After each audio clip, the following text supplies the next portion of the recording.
Uh, Namaste, Sati students. I am Priyanka Rajeev, PMRF student from the Department of Mechanical Engineering, IIT Kanpur. So, this is the first lecture of laws of motion from NCERT Physics Class 11. So, before going to the lecture, let's recall what we have learned from the last two chapters of physics. So last two chapters were dealing about motion, an object which is undergoing motion. For example, we were asking questions like, what will be the position of an object after 5 seconds if it is going with a constant velocity of 10 meter per second, etc. So to find that, we will be simply using a formula like this, which is like velocity equal to 10 meter per second, and then time equal to 5 seconds. So to find displacement, we will use velocity times time, which is equal to 50 meters. Or we had other things like other formulas like what will be the velocity of an object if its initial velocity is 5 meter per second and acceleration is equal to 2 meter per second, and the time of acceleration is equal to 10 meter per second. We had a formula like v equal to u plus at, where u is 5, a is 2, and t is 10, which will give you 25 meter per second. So these were the questions. These were the type of questions which was answered using the concept which we have learned from the last two chapters. We didn't know about what caused that motion, what caused that acceleration, etc. So to know that, this chapter, laws of motion, is essential. Let's know about the tree of learning, where we are standing, what we are learning, etc. So first of all, we should know about what is mechanics. Mechanics is the study of object and its interaction with forces. Now, we know that there are several classifications for mechanics, out of which some of them are fluid mechanics, rigid body mechanics, quantum mechanics, and relativistic mechanics. So this too comes under something called as classical mechanics. Why these classical mechanics, quantum mechanics, and relativistic mechanics differ is due to scale and speed. So if you imagine something like this, where this is for speed and this is for scale, you can understand that there is something like this coming over here. So here, so here you can see, for a smaller scale, scale is increasing in this direction. This direction scale is increasing. This direction speed is increasing. Scale, or we can say size of the particle. Okay. So here, if we imagine something like a small scale particle, like subatomic particles, we will be dealing with something called quantum mechanics. Quantum mechanics. Even for the larger speed also, there is something called quantum field theory. We are not thinking about that right now. So this is for small scale particles. Now you have larger speed particles. For example, speed which is comparable to the velocity of the speed of light. Okay, so for example, if the velocity of a particle is almost like um, 10 to the power 8 meter per second um, speed, then this is comparable to the velocity of light. So that will be dealt in relativistic mechanics. So these theories are really important, but for our day-to-day life, for observing and explaining the phenomena that are happening in our daily life around us, we will average out the theories of relativistic mechanics and quantum mechanics, etc. And we get something called as classical mechanics for an optimum speed and optimum size. So this is like somewhere in the middle. Okay, we are not dealing with something of a higher speed or something of a lower scale. It is somewhere in the middle. So that is dealt in classical mechanics. Now, classical mechanics has different subdivisions, out of which two are fluid mechanics and rigid body mechanics. So what is fluid mechanics? Fluid mechanics, So fluid mechanics studies about gases and liquids and its interaction with forces. Like, for example, why these two states of matter are important in this fluid mechanics is because they both possess the ability to flow. So flowing is something like a continuous deformation. So gases and liquids comes under fluid mechanics. The study of fluid mechanics is the study of these states of matter, the objects in these states of matter, gases and liquids. Then you have rigid body mechanics. So first of all, we should know what is rigid body. You will be learning about rigid body after two chapters. Right now, for the time being, I will explain what is rigid body. So suppose there is an object like this. Okay. So to classify this object as a rigid body. Okay, one second. To classify this object as a rigid body, take two particles inside this body and measure the distance between these two. Suppose this is d distance. Under every condition and circumstances, these two particles will always remain at a distance d. So this is called as rigid body. So rigid body, by definition, it is a if you want to consider a body as a rigid body, the particles or the points between if you consider 2 points inside the body, then the distance between these 2 points should not vary with the application of forces or anything of that sort.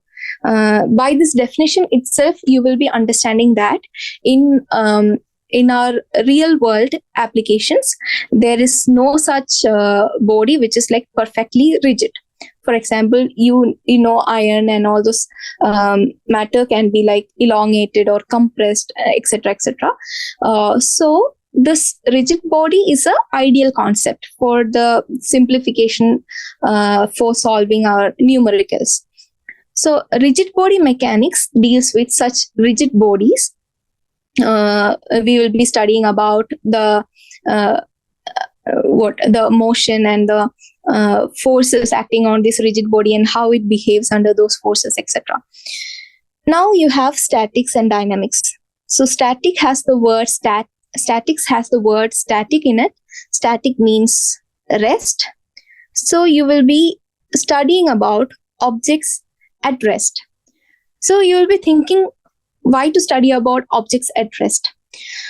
You should understand that there are in this world, when we are seeing something is at rest, that is because either no forces are acting on it, or else there are different multiple forces that are in play on that object, and these forces are cancelling out each other. For example, we know that for building a shelter, we will be using sticks and or iron rods, all those things, pipes, etc. So when we are keeping it one after other, or one above other, we will be joining somehow. So these joints will be having different forces, called tension force, compressive forces, etc. And these forces kind of like cancels out each other. That's why it is that structure is remaining in a stable manner. So all these studies will come under statics. So object at rest is studied under statics. And dynamics. Dynamics has the word dynamic in it. Dynamic means changing. So what is changing here? The direction or the position of an object is changing here. So that is called as dynamics. The study of objects which are undergoing a change in its motion or change in its position will be studied under dynamics. So again, dynamics has two classifications. One is kinematics, another one is kinetics. So kinematics is what we were studying in the last two chapters, where we were just studying the motion of object. This is what I was discussing in the previous slide, where the motion of an object is, we know about the various parameters like velocity, acceleration, position, time, etc. And we can predict where this object will be after 5 seconds, or when it is at a particular position, what will be its velocity, etc., etc., based on the parameters that is given. So that is kinematics. And kinetics is what we are about to study, the cause of motion. So why this motion is happening at the first place? For example, if an object is at rest, then after some time, if it is moving, then what caused that motion? That is the topic of consideration when we are dealing with kinetics. Now, that same question we are taking over to the next slide. So what causes these motions or movements? For example, in the first case, we are seeing a person who is cycling, right? So why the cycle is moving? Because this person is pedaling the cycle. Pedaling is equivalent to, you have a pedal like this, and this using his feet, he is pushing this pedal down to the ground. And because of the arrangements here, it's a circular arrangement here, so it will be rotating like this, which will make the wheels rotate and go forward. So wheels are rotating, and because of the forces here, it is pushing the ground behind, and the object is moving forward. Now, in the second case, you can identify a very famous 10-number jersey. So he's trying to score in a match. So you can see that he is kicking the ball to one direction, like towards his right. And while doing so, he's changing the direction of that ball, and the ball is also, the velocity of that ball is also increasing. So you can, in these two cases, you can see what has caused the change in motion, right? First of all, in the first case, it was the man who was pedaling the cycle, like he was pushing the pedal, and that was creating the motion. In the second case, you can see that ball was initially going to the left side, and because of the player.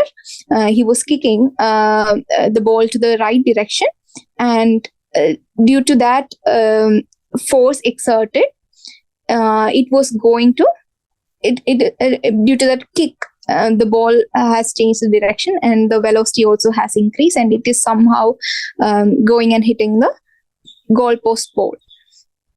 Now, in the third case, you can see that this is a very famous cartoon. So you can see that this cartoon character is holding a magnet, right? A horseshoe magnet. And with the help of this, it is moving. So there should be some kind of iron metallic thing here, probably a car. So that car is moving, and because of this, this car is made up of metal, and metal attracts magnet. This is a kind of like a very exaggerated thing here, but you can imagine that a car is moving, and because of magnet, this magnet gets attracted to the metal, and because of this attraction, a force is getting exerted. It is kind of like being pulled by the car. Then, what is the difference between this two and the third case? So, the first two cases, it is dealing with contact forces. So, contact forces are when you are touching that body to exert a force. So, this agent, whoever is exerting the force, we will call it as external agent. So in the first picture, the cyclist is an external agent. The second picture, this football player is the external agent. So they are exerting a force by coming into contact with that object. First, here the object is the pedal or the cycle. In the second case, the object is football. In the third case, you can see there is no contact between what is exerting the force and the what is it getting exerted on. For example, the car, the movement of the car, the movement of the metallic object is what is creating the force here to get this cartoon character pulled. So that without coming into contact, if you're exerting force, that is called as non-contact force. So contact force and non-contact force. So external agencies like gravitation, magnetic forces, etc. comes in non-contact force. And you have other forms of push and pull where you touch the object, which is coming under contact forces. Now, next question is an external force is required to keep a body in uniform motion? Uniform motion is what? Where an object is moving with a constant speed without changing direction. That means constant velocity. So uniform motion, if an object is in uniform motion, do we need to always provide that external force? For example, here you can see this girl is trying to pull this cart, and as soon as she stops pulling, this cart is coming to rest, right? So, is it required to keep on providing that external force so that this object will keep on continuing the uniform motion? So, Aristotle was the first person to observe this phenomena, and he tried to explain this.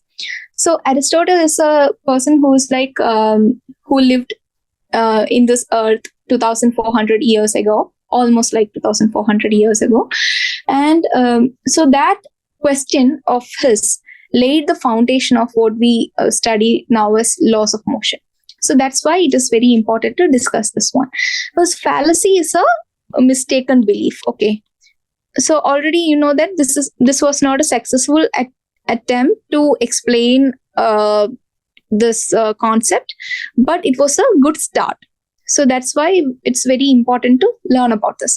So he observed and he saw that, okay, when you must have seen the pullback car or the winding toy car, where you will be turning the key to wind the car so that the spring will be getting tighter, and when you release it, it will be going for some distance and the toy car will stop after some time.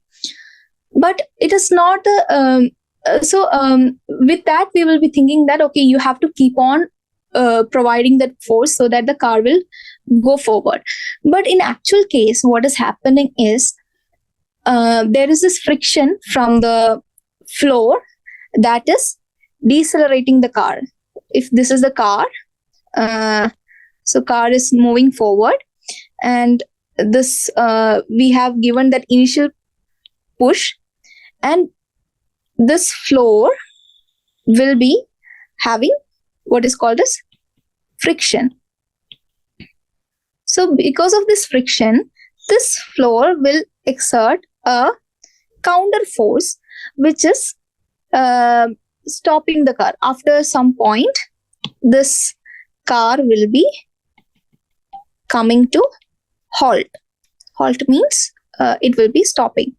So the car is almost reaching here, and if it starts with a velocity v, maybe of 1 meter per second, after 2 minutes, you can see that it is stopping. V equal to 0 meter per second.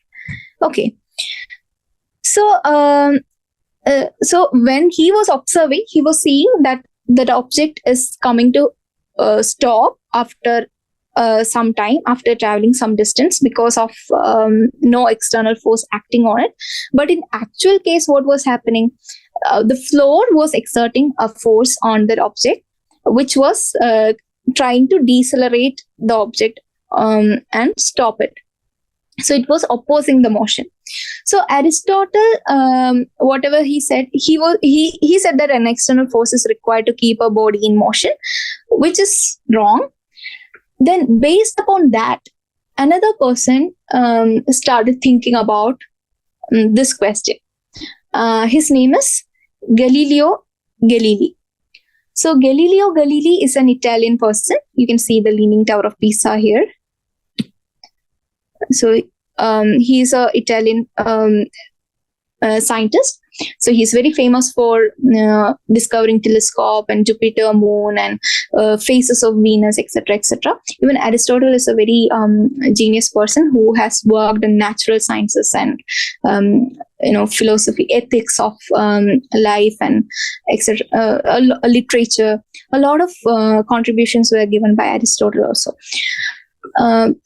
Galileo, he took this to another level. This experiment, what Aristotle was thinking was in a plain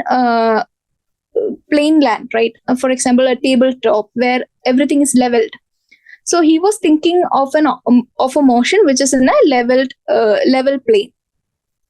So Galileo took it to inclined plane.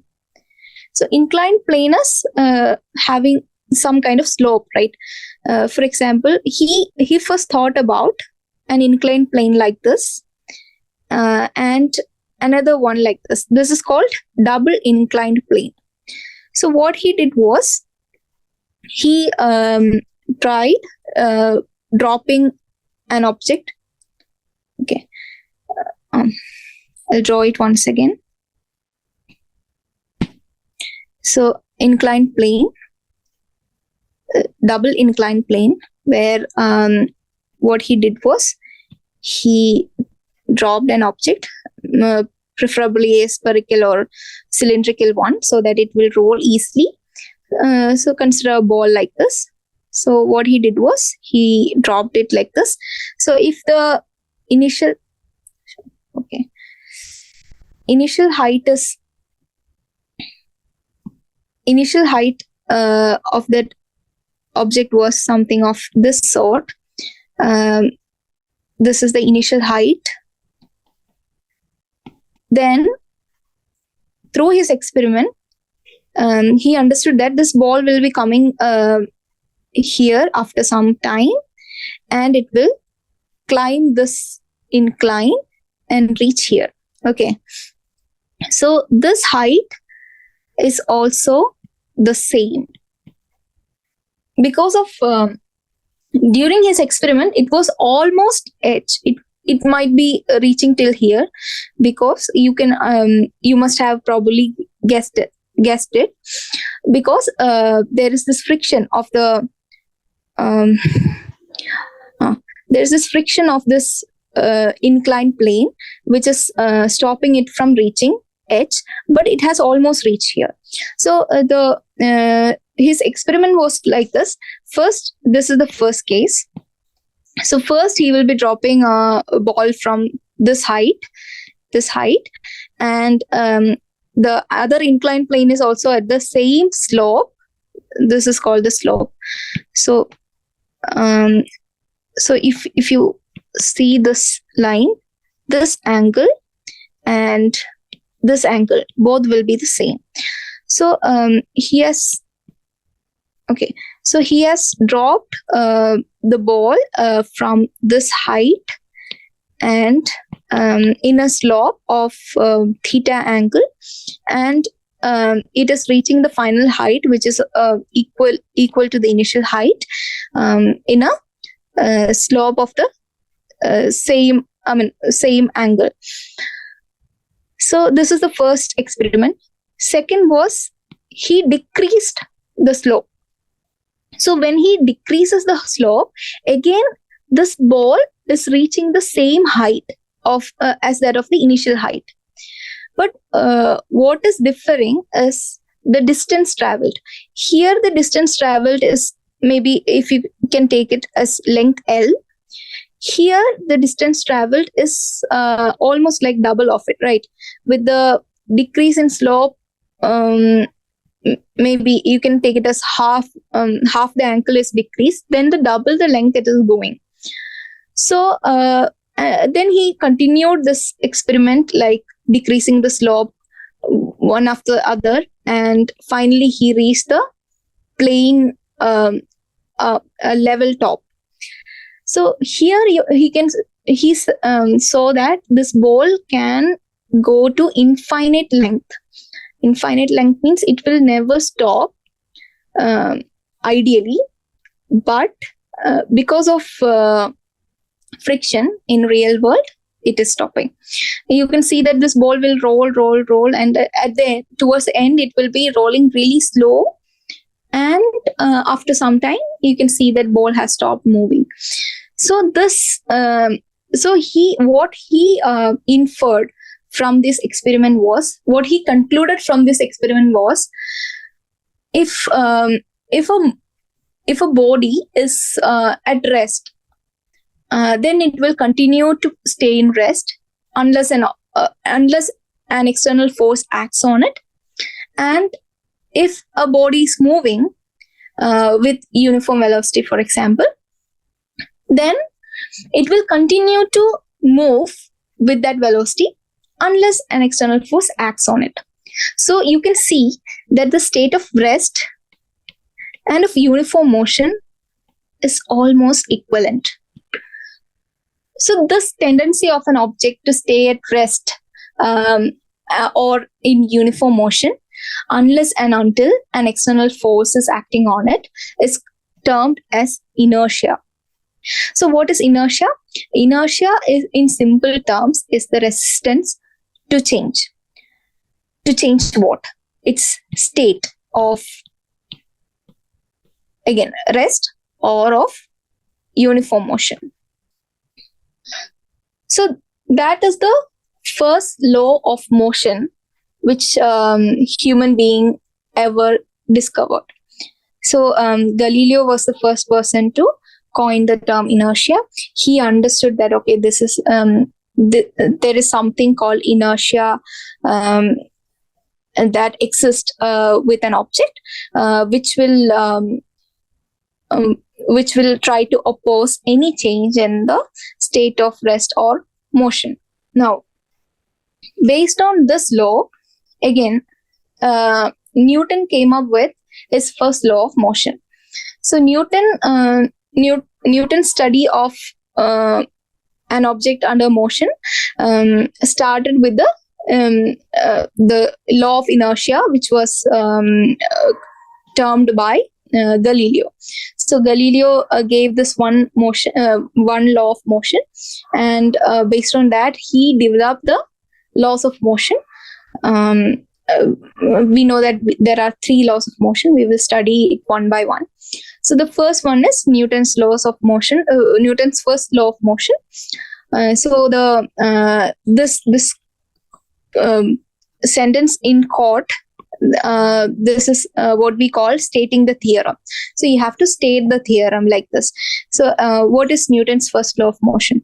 Every body continues to be in its state of rest or of uniform motion in a straight line unless compelled by some external force to act otherwise. So you should see that some very important terms are there. One is state of rest and uniform motion. So you have seen that why I was saying about state of rest or uniform motion, and how these two are equivalent. Like uniform motion, if an object is under uniform motion or in the state of rest, we can see that both of these are almost acting in a similar manner. So that is what we are saying about these two things. And the straight line word, it is indicating that there won't be a change of direction. Again, for change of direction also, you need an external force.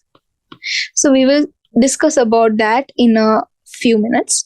So straight line, so there is no change of direction unless compelled by external force. So what is external force? What is internal force? Again, we have to answer that question.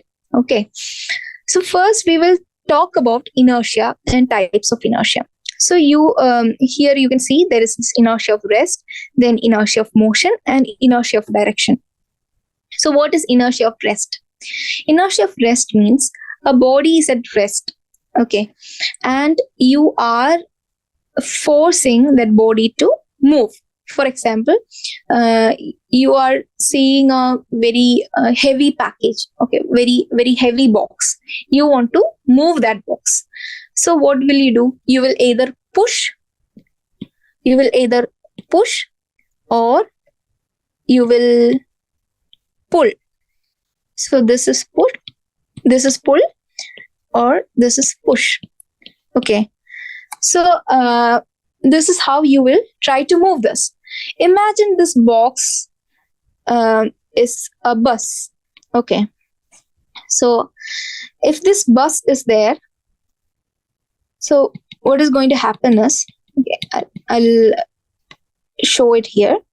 So this is a bus. Okay. So driver is sitting here and he's going to start this bus from rest. Okay. So bus is going to move at a velocity of something. Okay. Let's imagine something of this sort. So there's a passenger who is standing on the inside the bus. So he's standing like this. And when this bus starts, immediately this person will go behind, right? Why is that happening? Because of inertia of rest. So what is inertia of rest? This whole body is trying to move forward. But this floor is also part of this body, right? This floor is also part of the body of the bus. Then this person is standing on the bus. That means his feet, you can see here, his feet is in contact with the floor of the bus. Now, when this floor moves forward, his feet will also move forward. But due to inertia of rest, the rest of his body will try to stay in this position. So this whole bus is moving forward, but his body will try to stay in the same position. and because of friction, his feet will also move with the bus. Otherwise, if friction was not there, what will happen is this floor will just move forward, and he will fall off the bus.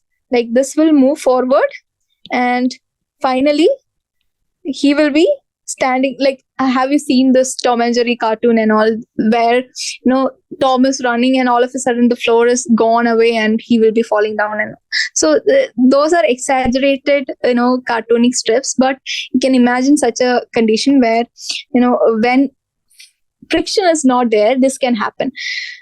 So this floor will just slip away and this person will just fall to the ground. So friction in some way is a boon to us. It's a blessing to human. To the whole world. For everything that is happening around us is making sense because of friction also. Okay, so this person, his body's tendency is to stay in this position, and the bus is moving forward. So what will happen is it is pulling this man to move along with the bus. Bus motion is this bus is moving in this direction. So the bus is also exerting a force on this man to this direction, and this man is due to the property of inertia or inertia of rest. This man is going to resist the change in his position. So because of that, he will be going in this direction. So that is called as inertia of rest. Then you have inertia of motion. What is inertia of motion? Again, consider this bus is moving. Okay, this is two different cases. So this is case 1 and this is case 2. Okay, this is not the same bus. Okay, so this case 2, this man is moving along with the bus. So he has an initial velocity of v. Okay, when this bus is also moving at the velocity of v. So all of a sudden, bus is stopping. Bus is stopping means so you can see the floor has suddenly come to a halt. So floor velocity became v equal to 0 meter per second. Okay, that means this floor has stopped moving, and the feet which is in contact with the floor has also should also come to rest because of friction. Because of friction, this feet will also come to rest. Because of inertia of motion, what will happen is he will try to continue. So this man will try to continue his motion with the velocity v. So that's why he will bend towards the direction of the bus, like in initial direction of the bus's motion. So that is called as inertia of motion. So inertia of rest you have seen, and inertia of motion you have seen. Now, what is inertia of direction? Imagine the same bus. So in that bus, the bus is taking a turn like this. So what will happen? The passenger will turn this way. Or if the bus is taking a turn like this, the passenger will bend towards the side. So if it is towards the right, the bus is turning right, then the passenger will bend towards the left side. If the bus is turning left, then the passenger will bend towards the right side. Why so?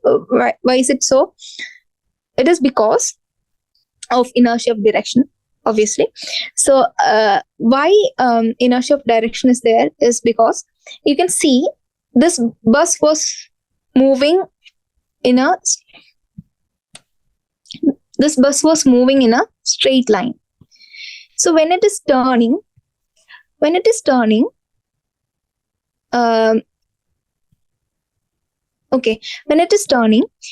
now this passenger was already in this direction, moving in this direction along with the bus, right?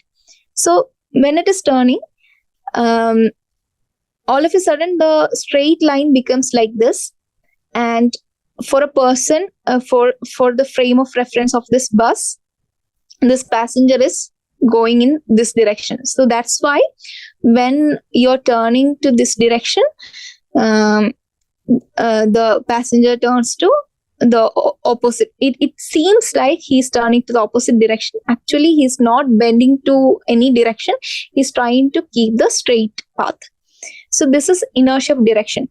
Another example is when there is a wheel. Okay, yeah, this is a wheel, and there is this water underneath. Okay, when you're turning this wheel, you can see water droplets just splashing like this. Why is that happening? Or sorry, it won't splash like that. It will splash like this. Why is that happening? It's because of friction. Again, this water will get stuck to the wheel, okay, and it will move along with the wheel. So how is it moving? Like this. Okay, this is the direction of motion, but this wheel is moving like this, right, in the circular motion. So what happens is the water droplet will keep the direction, because of inertia of direction. It will tend to follow this path, and the wheel, and it will get separated from the wheel. So that's how it is getting splashed like this. So these are the three types of inertia: inertia of rest, inertia of motion, inertia of direction. Now, idea of force. So we have seen this word here, right? What is the external force? This word, okay, external force. So we are trying to explain this external force idea. So first of all, what happens when external force is there in the picture? So external force, if that is exerted on a body, it will cause a state of change, or tendency to change the state. State means what? The state of rest or of uniform motion. Rest or motion. Okay. So it will change, or tendency to change means what? For example, there is a wall. You're trying to push it. It won't move, right? Because it is a very sturdy structure. So it won't move, but there is a tendency to move. For example, there is a vehicle like this. Okay, so tires are there. You will keep a block here. Okay, because of this block, it won't move like this. Suppose it's in a plane. It cannot move because of this block. But as soon as this block is taken away, this will move. That means there is an impending motion. What is there? Impending motion is there. So that is the tendency to change the state, or it will change the state. It is change of state, not state of change. It will cause the change of state, okay, or tendency to change the state. So what is external force? External force is something which comes from outside. For example, for this object, if gravitation is there. Gravitation is exerted by any small or large object with mass on another small or large object with mass. So suppose there are two particles. We are considering two particles in this object. So this particle can exert a force on this particle. This particle can also exert a force on this particle. But since we are considering this whole object, these forces are internal to this object.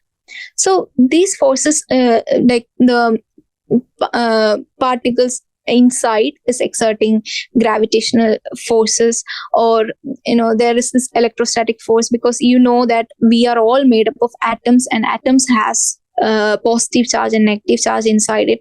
So there is this electrostatic or electrostatic forces that is coming in picture, but everything is inside the object that we are considering. That's why it is internal forces of that object. For example, another interesting example is this bus. This bus is there. So you are trying to push this bus from inside. Will it cause any change? No. Why? Because for this bus, whatever you're doing inside is will contribute to the internal forces only. But if you're pushing this bus from outside, it is going to create a change, which is this bus will move forward. So this is called as external force. Okay. So this is called as external force. So I'll draw it again. So this is a bus. So this, if you push from inside or pull from inside, this is internal force. And if you push from outside, that is external force. So external force causes change of state. Okay. Now, so this force can be termed as a push or pull. In ordinary language, we can say it as a push or pull. Now, to quantify this, to understand how much force is there, or to say a number. For example, I'm saying that okay, I am pushing it like this. So if I push lightly, it won't move. After some time, if I'm exerting a lot of force, it will be moving. So what is this lot of force? What is this low force or high force? You should have some number to quantify that. To quantify that, we should know about linear momentum. So what is linear momentum? Why I'm speaking about linear momentum is again because after 2-3 chapters, there is something called as angular momentum coming, where an object is rolling or rotating. Then the momentum there is called as angular momentum. So you will learn about that later. So linear momentum is when an object is moving in straight lines, you will see something called as linear momentum. So what is momentum? Momentum is the quantity of motion contained in the body. So body has some, for example, these two cases we can see. This is case 1. This is case 2. Okay. So you can see, so consider this, both the objects are having same velocity. Okay. V velocity it is having. So bus is also coming in maybe like 5 km per hour. Okay. 5 km per hour velocity. And this ball is also coming at a 5 km per hour velocity. So which will cause more injury? You can see that bus has a higher mass. So due to higher mass, if such a large body come and exert a force on you at 5 km per hour, that is going to cause more fatal injuries than a ball of a smaller mass. You can see that bus will be 1 ton and ball will be hardly 1 kilogram. So that difference is there. So due to mass, there is a change in the kind of kind of effect of that object on you. And consider another situation where a cycle is there. So cycle is coming at a speed of say 2 km per hour. Okay. And you have a cricket ball. So a cricket ball is coming at a speed of 90 km per hour. So this is a typical speed that you see in cricket matches. Okay, so this is very fatal. Okay, 90 kilometer per hour. If a ball come and hit you in your head, you have heard about many instances where cricket players are dying due to this thing. But you can see that the velocity, the mass of ball is really low, maybe like 250 gram. Okay, and here the cycle will be weighing like 8 kilogram. Okay, so you can see that effect of velocity is also there, effect of mass is also there. Okay, effect of mass and effect of velocity. So mass and velocity both are having separate effect on this thing called as quantity of motion. So you to understand linear momentum, you can say like this. So momentum is directly proportional to mass, and momentum is proportional to velocity. So you can say the combined effect of these two will give you the quantity of momentum. So momentum is equal to mass times velocity. Okay. So you will in general we denote linear momentum with the letter P, mass with the letter M, and velocity with the letter V. So this is how the formula turns out to be: P equal to mv.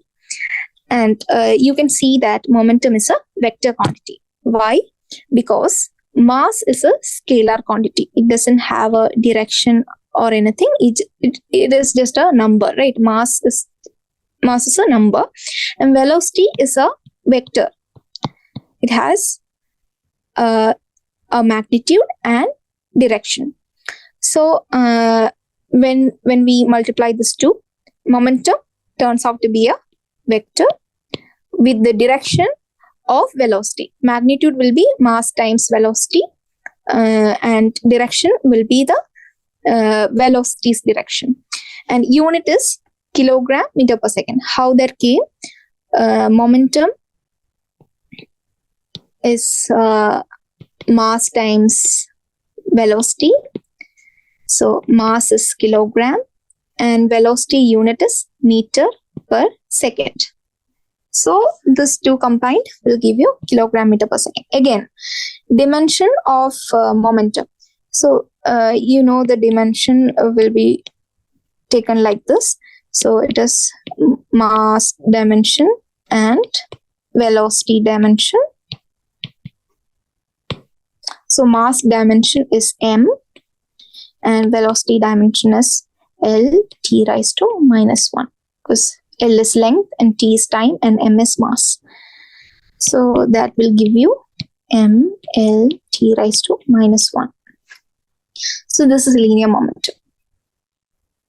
Now we will solve one question.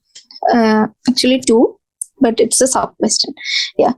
So here you can see a cricket ball of mass 150 gram has an initial velocity of u 3I plus 4j meter per second and a final velocity of v minus 3I minus 4j meter per second.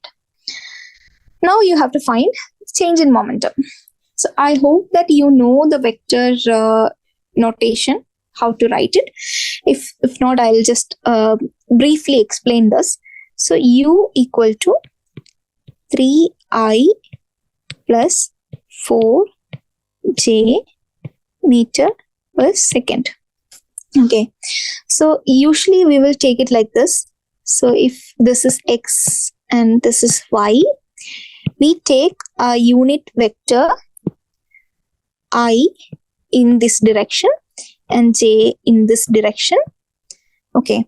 So if I say 3I, that means 3 times the I unit vector. That means there will be this will be the magnitude. 3 times the I unit vector and 4 times the j unit vector in the y direction. So u velocity will be something of this sort. This is 4I and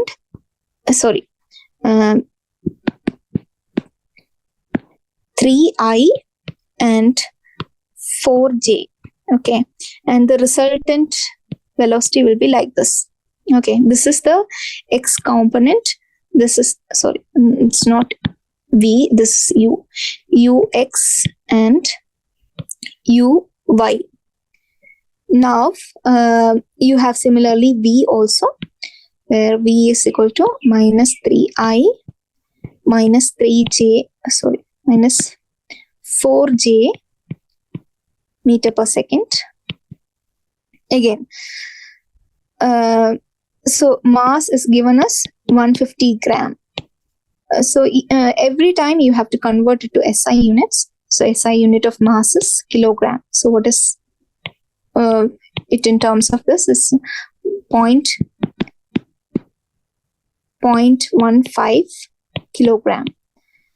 So you will be you can do it in two ways. One is take the change in velocity and multiply with the mass, or find initial momentum and final momentum and then subtract the initial momentum from final momentum and find the components.